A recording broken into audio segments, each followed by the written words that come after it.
this is Robin Leach. In previous shows, we have shown you the amazing lifestyles of the rich and famous. But all of that merely pales in comparison to our show this week. Ladies and gentlemen, as a matter of fact, let's forget the gentlemen now, because this is a special presentation just for all those beautiful, intelligent, sexy ladies out there. Ladies, this week we bring you the lifestyles of the rich and single. I'm Robin Leach. The scenes you are watching were videotaped at an actual location. David is his name, and being rich and single is his game. And ladies, we assure you he would be a very lucky catch indeed. Just take a look at his fabulous swimming pool. Do you know how many gallons of Evian drinking water there are in there? Too many for the average bachelor to afford. And doesn't his palatial mansion just make you tremble all over? Just imagine it. He's $1 million movie producer, and that's just the beginning. Now we get to the slightly more, shall we say, personal areas, guaranteed to impress all of you lovely ladies out there. How about scuba diving, water skiing, and entertaining aboard his gigantic luxury ocean vessel? Another one of his interests is saving lives. David's an emergency medical technician. That's right, ladies. In fact, you could just about fall into the rapidly rotating blades of a helicopter, perhaps one of those search and rescue Willy birds that David frequently flies in, and if anyone could bring you back, he could. And just get a look at those dimples. Even with all these activities in his thrill-seeking lifestyle, he still takes time for a romantic walk on the beach. So, what are you waiting for, ladies? An engraved invitation? I'm Robin Leach, and we hope you have enjoyed this edition of Lifestyles of the Rich and Single. Paul Dandridge and Joanna Shimina. Eyewitness News at 11.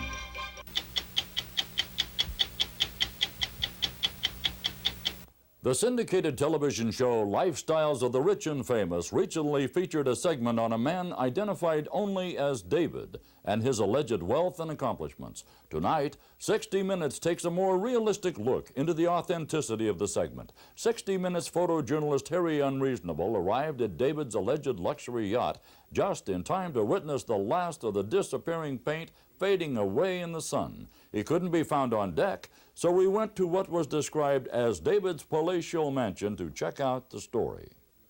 Well, it gives new meaning to the term substandard. In a lot of places, slop jars still substitute for indoor plumbing.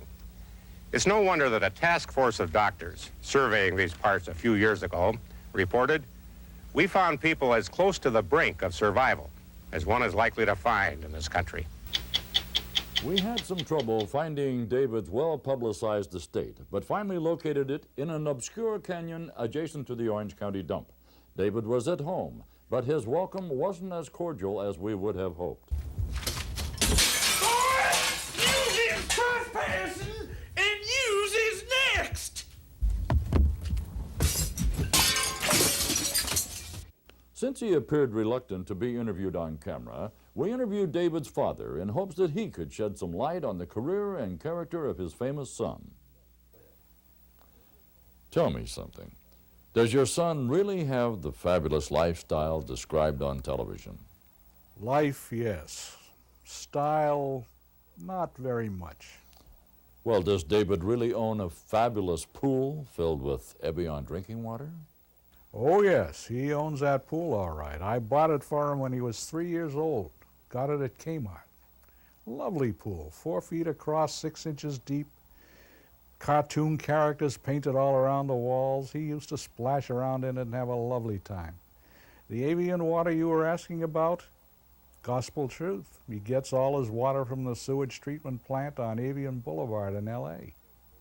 Well, the television program said David was rich and single. Is he? Well, he is single. Rich? I don't know. He sent me a Father's Day card last year. Beautiful card. Postage due. Well, we'd certainly like to thank you for this wonderful interview and the insight that we have gained into the fabulous lifestyle of your son. You're welcome. I'm Morley Safer. We'll be back next week with another edition of 60 Minutes. Welcome to Love Connection, where old-fashioned romance meets modern-day technology. Where you hear all the intimate details of a first date.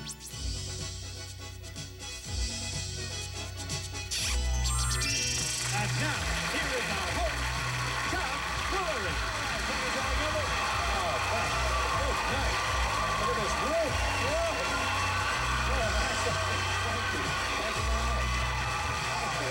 Thank you. Boy, you got a huge group here today. Our next guest was raised in Gadsden, Alabama.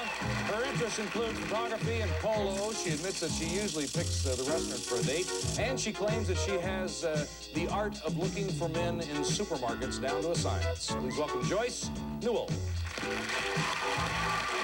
Hi, Joyce. How are you, man? Good to see you. Oh, you look busy here. I got stuff all over, right? Let me see. Well, now, let me ask you this.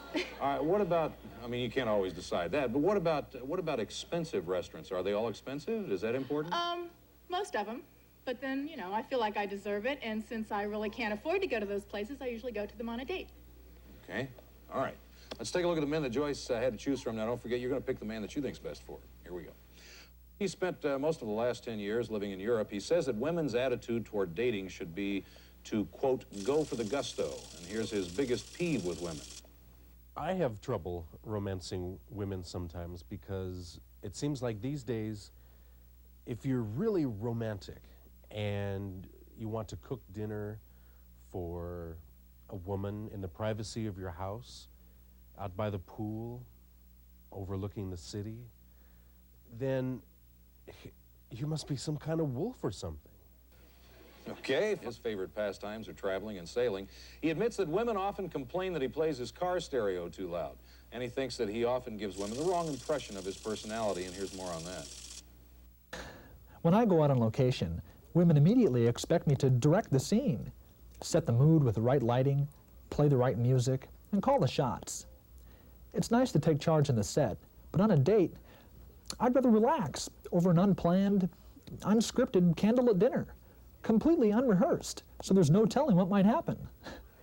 Okay, his hobbies include writing music and watching movies from the 30s. He dates about once a week, and he told us why he thinks his marriage broke up. My ex-wife was an environmental activist. I'm a lawyer for the DuPont Chemical Corporation.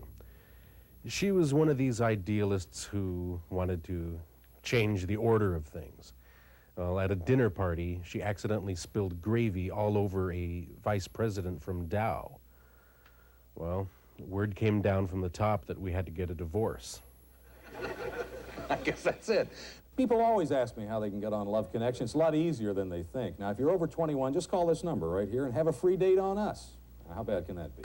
Love Connection is an Eric Lever production produced in association with and distributed by Lorimar Telephoto.